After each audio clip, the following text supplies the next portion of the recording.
Método Margaret Root. Margaret Root es una técnica que más que una técnica se va a considerar un concepto.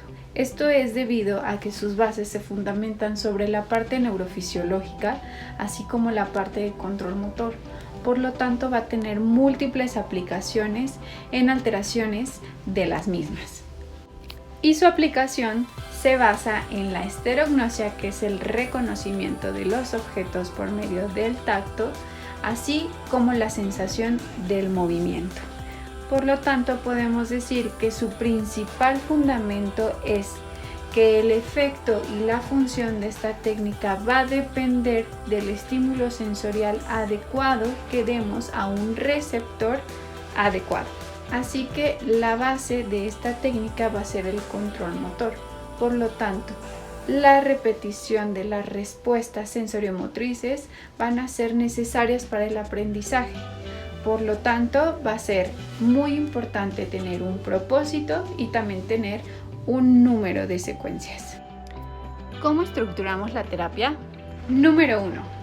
Primero tiene que ser estructurada y basada en los estímulos sensoriales que se vayan a aplicar.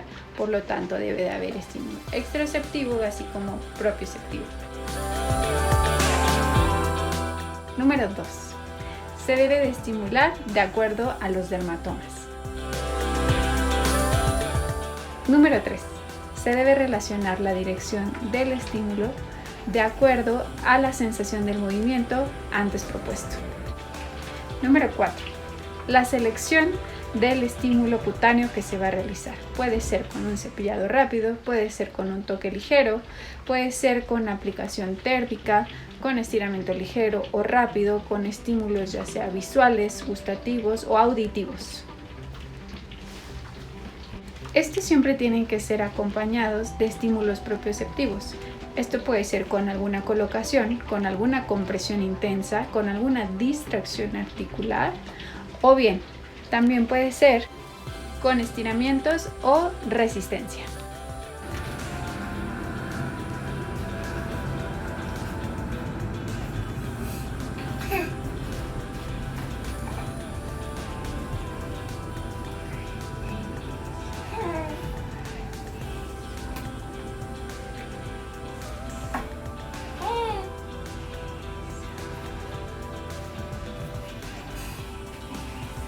La respuesta va a depender de dónde generemos ese estímulo, como puede ser en músculos de trabajo ligero, como es el bíceps, o en músculos de trabajo pesado, como es en el caso del tríceps, donde dependerá del dermatoma y la dirección hacia el patrón de movimiento que se desea generar.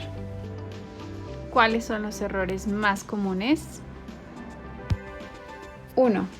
Pensar que Margaret Root sirve para el manejo de sensibilidad. 2. Creer que Margaret Root consiste en el uso de las texturas. Ok, ¿y qué podemos concluir con esta técnica? Pues evidentemente, como ya se mencionó, la base fundamental es el control motor. Por lo tanto, es un pan de cada día para todos nosotros como neurorehabilitadores, ya que la mayoría de nuestros pacientes van a presentar como secuela alguna alteración de este mismo.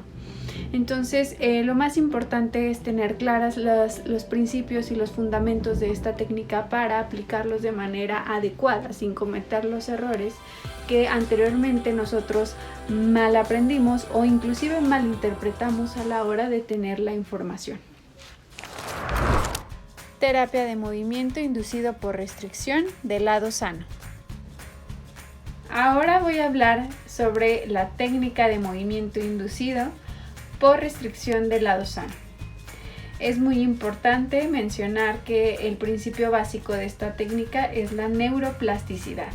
Y para que la neuroplasticidad se pueda llevar a cabo, va a requerir de algunos mecanismos importantes, como son: número 1, sinaptogénesis reactiva. Consiste en la formación de la sinapsis debido a la inferencia de algún estímulo que no es parte del desarrollo del sistema nervioso central. Número 2, la supersensibilidad de denervación. Se refiere al aumento de la respuesta a un determinado neurotransmisor. Número 3. Compensación conductual.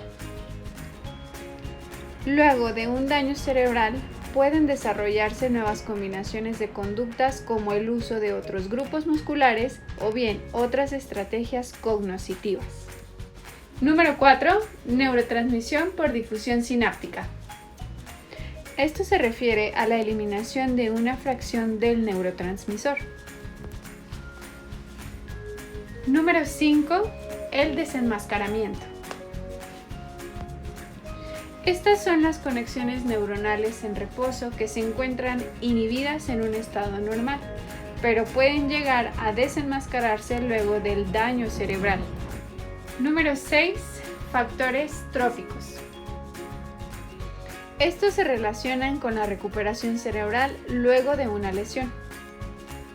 Número 7. Las sinapsinas y los neurotransmisores. Y por último, número 8, que consiste en la regeneración de fibras y células nerviosas. Esto va a ocurrir principalmente en el sistema nervioso periférico, donde las células de Schwann van a facilitar la liberación de los factores de desarrollo nervioso. Y tú te preguntarás cómo es que todo esto influye sobre la técnica.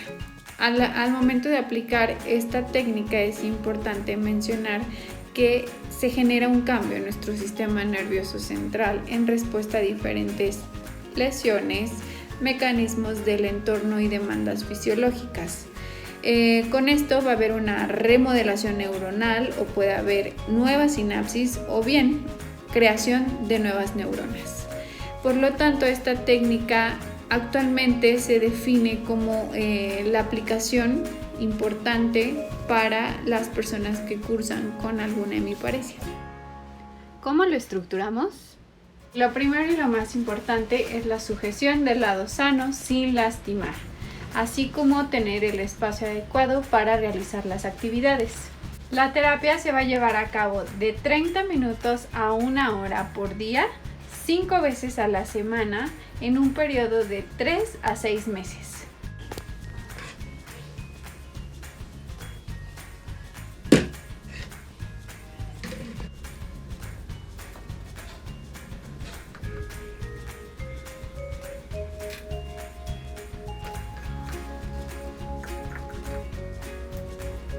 Ya.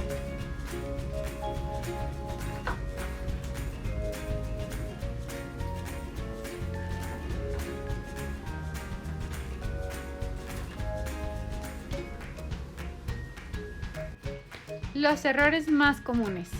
De los errores más comunes que existen en la aplicación de esta técnica es el considerar que se debe bloquear por completo todo el segmento. Eso no es necesario, simplemente se debe colocar un guante de cocina con algún velcro o algún sujetador que permita que éste restrinja la intervención en la actividad. Otro error muy común en esta técnica es creer que el trabajo de inicio debe ser demasiado intenso, lo cual es algo contraproducente para el paciente, ya que debe ser un trabajo progresivo para que éste tenga de tareas simples hacia lo más complejo. Hay que recordar que la base de esta técnica va a ser la repetición, entonces es importante considerar el trabajo durante la terapia, pero también en casa, de manera que la persona pueda tener una constante retroalimentación basada en esta repetición. Como conclusión, podemos decir que la neuroplasticidad es el fundamento básico de la neurorehabilitación. Sin embargo, conlleva una gran responsabilidad, ya que si se trata de reeducar un movimiento, se debe hacer de manera funcional y efectiva. Esto quiere decir que el paciente debe tener una correcta retroalimentación y reeducación del mismo movimiento. Neurodinamia.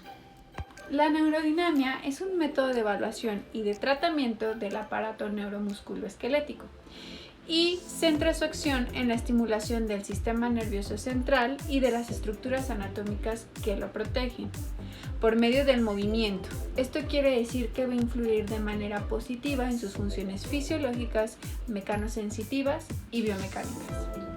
Esto está dirigido hacia las estructuras conectivas que lo conforman, como son las meninges y los nervios periféricos. ¿Cómo influye el tejido conectivo? Bueno, pues recibiendo estimulación mecánica en las funciones también inherentes del tejido nervioso y su mecanosensibilidad. También es una fuente contribuyente a los síntomas y mejoría de la función. Otro punto a considerar también es que se debe aplicar cuidadosamente para no alterar la función y también sin irritar, ya que puede alterar la dinámica del nervio. El diámetro de cada nervio corresponde al tamaño de la estructura que lo va a rodear. Por lo tanto, los efectos de la neurodinamia van a ser la movilización directa del nervio, la facilitación del retorno venoso, así como la dispersión de la presión en el nervio y su alrededor. Y por último, la prevención de la aparición de adherencias.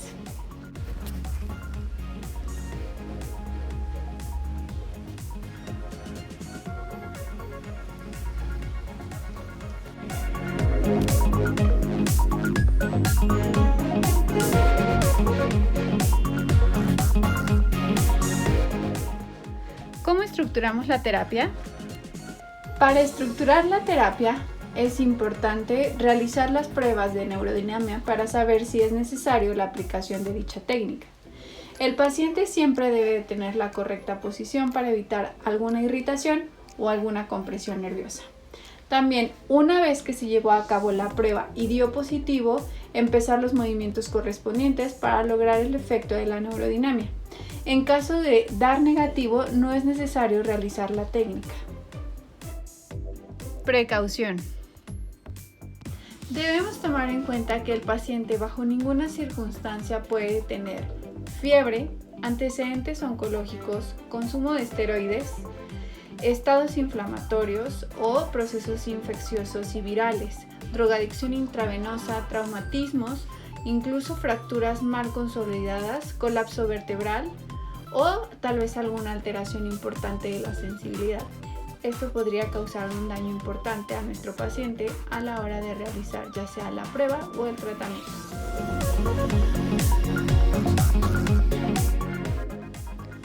El posicionamiento del paciente. Esto genera que la técnica no se haga adecuadamente y podemos llegar a lesionarlo. 2. No realizar el movimiento adecuado cuando hacemos la técnica de forma pasiva. La neurodinamia es una técnica eficaz siempre y cuando sea oportuna y bien empleada. Es importante saber escuchar al cuerpo de nuestros pacientes. Jamás hay que olvidar la importancia de un buen diagnóstico para un buen tratamiento. También hay que recordar que una mala aplicación puede causar la irritación del nervio y a su vez un malestar, por lo cual debemos practicar antes de llevarlo a cabo como un tratamiento.